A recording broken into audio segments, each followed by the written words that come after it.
Rencontre ce matin du président du Conseil supérieur de la communication avec les responsables des médias privés relativement à la loi réglementant l'accès aux médias des partis politiques pendant la période électorale. Détail dans ce journal. Ensuite, des militants du PNDS de la commune rurale de Dargol ont annoncé leur ralliement aujourd'hui au parti UDR Taba. Mesdames, Messieurs, bonsoir. Bienvenue dans cette édition d'information. Tout d'abord, retenez que le président du Conseil supérieur de la communication a rencontré aujourd'hui les responsables des médias privés pour leur faire part des dispositions de la loi réglementant l'accès aux médias des partis politiques en période électorale. Nafisa Adamou et Aboubakar Souley pour le compte-rendu. Après les responsables politiques et les patrons des médias publics, c'est le tour ce 11 septembre aux différents responsables des médias privés de se retrouver autour du président du Conseil supérieur de la communication afin de prendre connaissance des dispositions de la loi réglementant l'accès aux différents médias pendant les élections. Ce projet-là vise à mieux encadrer la couverture par les médias privés des campagnes électorales entrant dans le cadre des différents scrutins.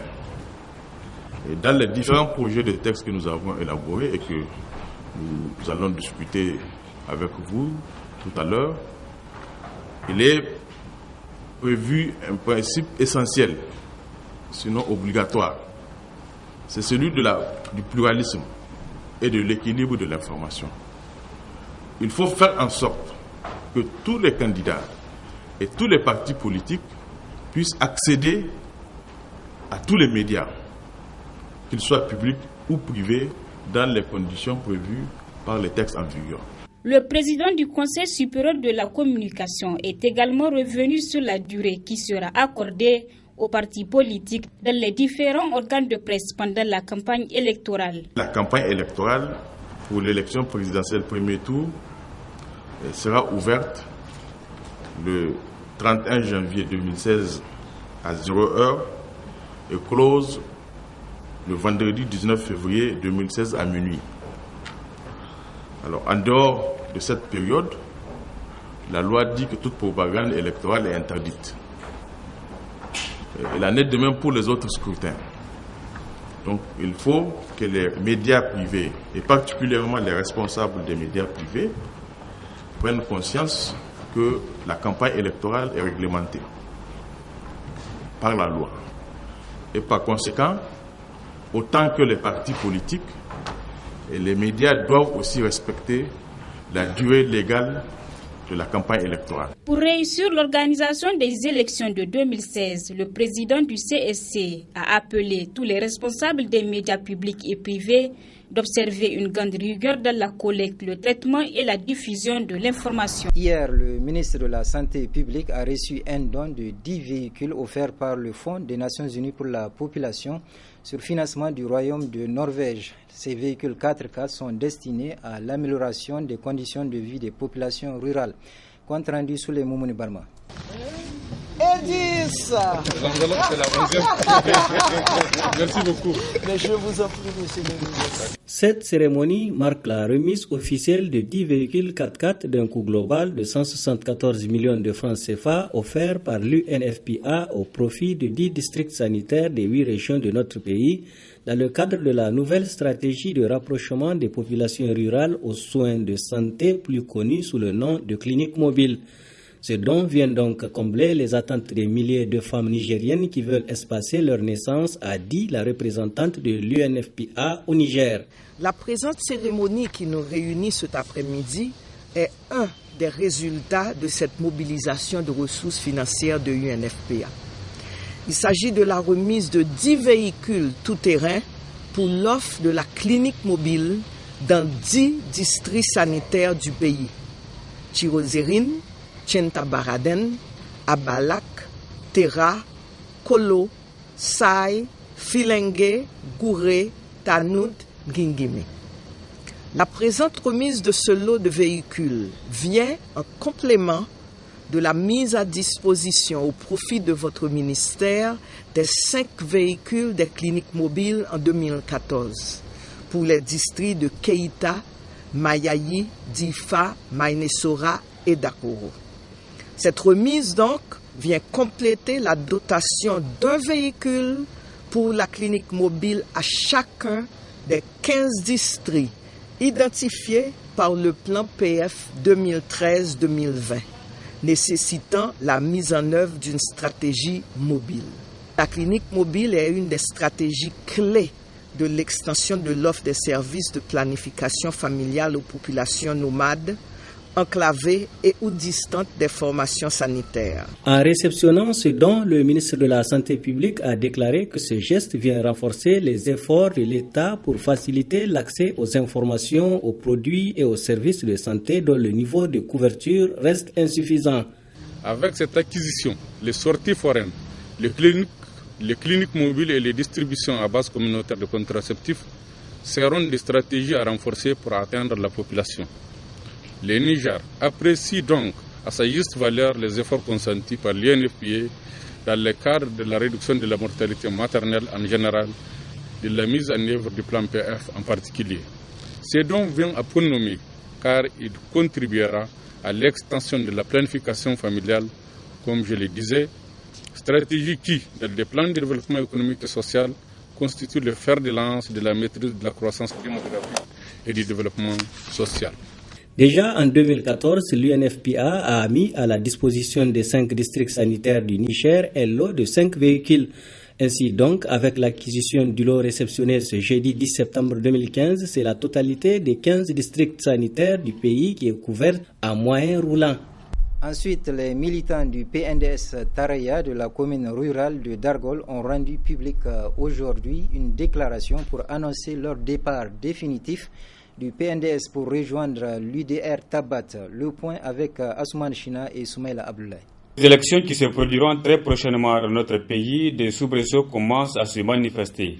En effet, des militants du PNDS Taraya de la commune rurale de Dargol ont décidé de quitter définitivement ce parti pour adhérer à l'UDR Tabat.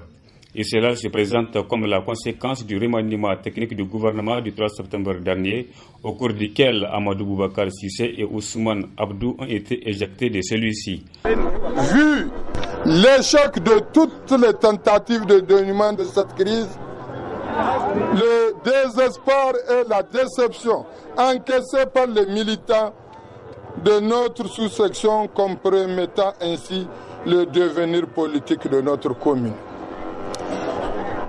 Au regard de tout ce qui précède, nous, militants et sympathisants de la commune rurale de Daro, avons décidé de ce qui suit. Notre démission collective du PNDS à compter de ce jour 11 septembre 2015. Déclarons notre adhésion au parti UDR Tabat. Apportons notre soutien sans réserve au président du parti UDR Tabat, son Excellence M. Amadou Aboubakar Sissé. Le bureau politique national de l'UDR Tabat se réjouit de cette adhésion et accueille les nouveaux militants avec une grande considération. Notre ambition est d'élargir notre base électorale. Et quand on accueille de nouveaux militants de l'envergure de ceux de Dargol, on ne peut que s'en réjouir.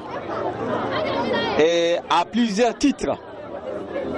Parce que l'UDR Tabat va renforcer ses bases dans cette très grande commune en termes de population. Et on sait bien que la commune de Dargol fait partie de grandes communes de la région de Tillabéri. Au nom du bureau politique de l'UDR Tabat, ces militants qui ont fait le choix de venir vers nous, et nous allons leur dire qu'ils ne seront pas déçus, puisque c'est des frères, c'est nos frères et nos sœurs que nous accueillons. La maison commune UDR Tabat est assez grande pour permettre à tout le monde d'avoir sa place. Désormais, les anciens militants du PNDS Taraya de la commune rurale de Dargol qui ont rejoint les rangs de l'UDR Tabat s'engage à travailler pour le rayonnement de la formation politique d'Amadou Boubacar Cissé. Ensuite, des militants du parti Modern FA Lumana du Niger et ceux venus de l'étranger sont en train de se rendre dans la ville de Zender où se déroulera un congrès extraordinaire à l'issue duquel ils désigneront le candidat qui représentera leur formation politique aux élections présidentielles de 2016. Précision dans le reportage qui va suivre. Les élections présidentielles et législatives dans notre pays se rapprochent à pas de géant. Du coup, une certaine effervescence apparaît dans les partis politiques relativement à la détermination des candidats pour les futures échéances électorales. Et dans cette perspective, le Modern FA Lumana n'est pas en reste, lui qui entend investir son candidat pour les présidentielles au cours d'un congrès extraordinaire qui se tiendra le dimanche 13 septembre à Zender. Et dans cette mobilisation, on note la présence des militants de Lumana Africa venus des autres pays d'Afrique et même d'Asie. Tous les militants et sympathisants du Modern FA Lumana sont ici présents et ils sont prêts déjà à effectuer le voyage pour aller accomplir leur devoir, c'est-à-dire soutenir la candidature du président pour les échéances électorales de 2016. Donc la motivation est là. On a fait le déplacement à cause de ça. Alors il va falloir que nous sachions tous, sans exception, que c'est un principe et il faut qu'on le fasse. Et j'ai tout de suite entendu poser la question à savoir si Monsieur le Président sera là. Bien sûr, il doit être là parce que si jamais nous, on a fait le déplacement pour venir l'investir, ça veut dire qu'on ne va pas faire les choses pour rien du tout. Alors, pour vous dire que nous, on le soutient à 100% et s'il plaît à Dieu, il sera avec nous pour les élections de 2016, Inch'Allah. La fièvre autour de l'investiture du candidat de Lumana Africa pour les présidentielles fait converger un nombre important de sympathisants et de militants de ce parti vers la ville de Zender qui vibrera le dimanche prochain au rythme des slogans du parti Lumana. Ensuite, des journalistes des 8 régions de notre pays sont en séminaire depuis le lundi passé. Une rencontre qui vise le renforcement des capacités des professionnels des médias sur la problématique des droits des enfants à l'éducation et les pesanteurs socio-culturels qui font obstacle à la scolarisation de la jeune fille. Michel Deji et Sadoumi pour le compte-rendu. C'est une formation qui s'inscrit dans la droite ligne de la politique de l'UNICEF entrant dans le cadre de la promotion du droit à l'éducation des enfants au Niger. Des questions d'ordre juridique et social sur lesquelles divers exposés ont été présentés par des spécialistes du domaine. Tout enfant a droit à l'éducation, quelle que soit sa situation. Donc c'est un droit sacré. Et je dirais qu'il est non négociable en ces termes qu'on ne peut pas imaginer un enfant sans éducation. Cette formation est également une occasion pour les participants de toucher du doigt certaines réalités du terrain en ce qui concerne les difficultés liées à la scolarisation des enfants en général et celle de la jeune fille en particulier dans la région de Maradi. Même étant à l'école, la fille continue à être utilisée. Ça ne veut pas dire que les filles vendeuses là que vous rencontrez ne sont pas à l'école. Elles peuvent vendre avant d'aller à l'école ou vendre en revenant de l'école à midi et continuer à vendre même la nuit. Et cela n'est pas sans conséquence sur leurs résultats scolaires. C'est des filles qui arrivent généralement en retard en classe. Et tout ce qu'on a fait avant elles, ça veut dire qu'on a passé et ça joue sur leurs résultats scolaires. C'est ce qui fait que on dit que les filles ne gagnent rien. C'est ce qu'on a l'habitude d'entendre de la bouche des parents, que les filles ne gagnent rien. Pour les filles, l'école c'est une perte de temps. Si d'autres filles ont gagné, il n'y a pas de raison à ce qu'on dise que les filles ne gagnent pas. Ça veut dire qu'il y a des facteurs qui ont contribué à l'échec des autres filles, notamment ce petit commerce-là.